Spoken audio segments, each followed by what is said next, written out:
be honest, most cat toys absolutely suck.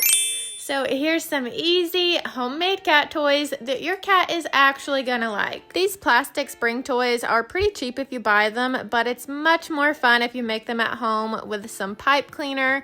That way you can make them in different colors and sizes. My cats always lose their springs, or I end up having to throw them away for some reason. So this is a great alternative that doesn't use plastic. And if you do any kind of crafts, you might even have some pipe cleaner laying around already. They are very spring-like and bouncy. My cats really love these toys. You just have to be careful with the tips. I would fold those in so it's not so pointy. All you have to do is wrap the pipe cleaner around something cylindrical. I used a marker and a pencil, and you can make the coils as big or small as you'd like. You could even tie a couple of cleaners together to make an extra long spring. I think that would be a lot of fun for your cat. You can see how bouncy these are and how with a little bit of resistance they still snap back into place.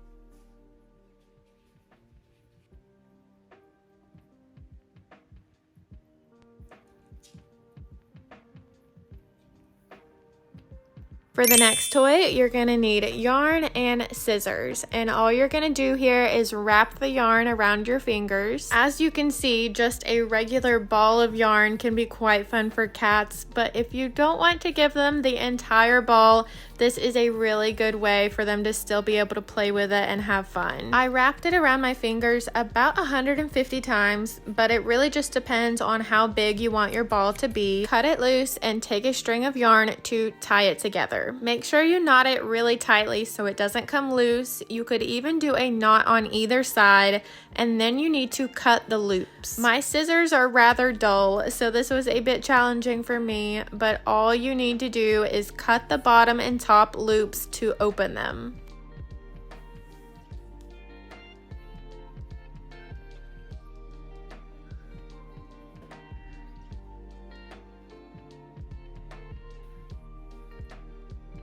For this one, you need either a paper towel roll or toilet paper roll, and again, those scissors. Cut slits on either side of the roll and fold them into each other so that they're closed. Then cut very small holes throughout the roll, and you can add treats if you'd like, or just leave it as is. Sometimes my cats will use this as a bunny kicker toy. Other times I put treats inside and they work to get them out.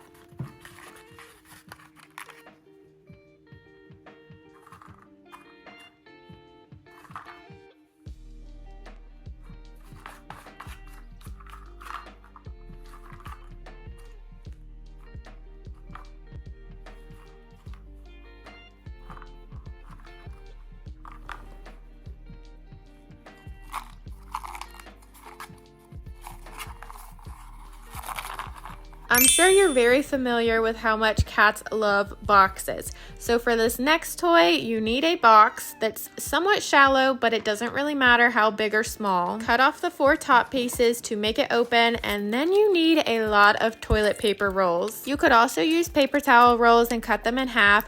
Just make sure you have enough packed into the box where there's not too much wiggle room left. I like to sprinkle treats inside so they search for it, but this would also be a good idea if your cat is a very fast eater and you're trying to slow them down on their dry food.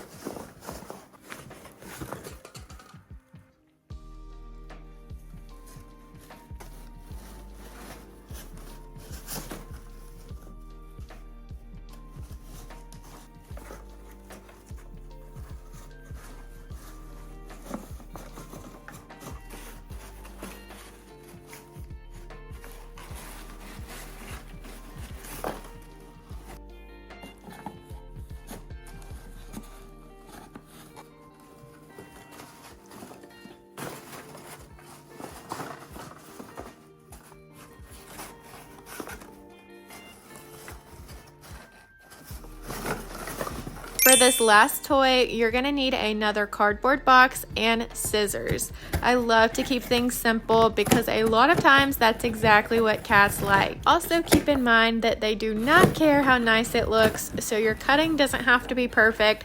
Mine definitely is not. Cut some medium-sized holes throughout the box and you can throw all sorts of things inside. I used crumpled up paper, I used the yarn ball, treats. Cats absolutely love putting their paws into little holes like this, even their heads, and they're gonna try to pull everything out. As with most other toys, I would recommend supervising your cat at all times when they're playing with these toys just to be safe. But yeah, you definitely don't have to spend a lot of money for your cat to have toys and have fun.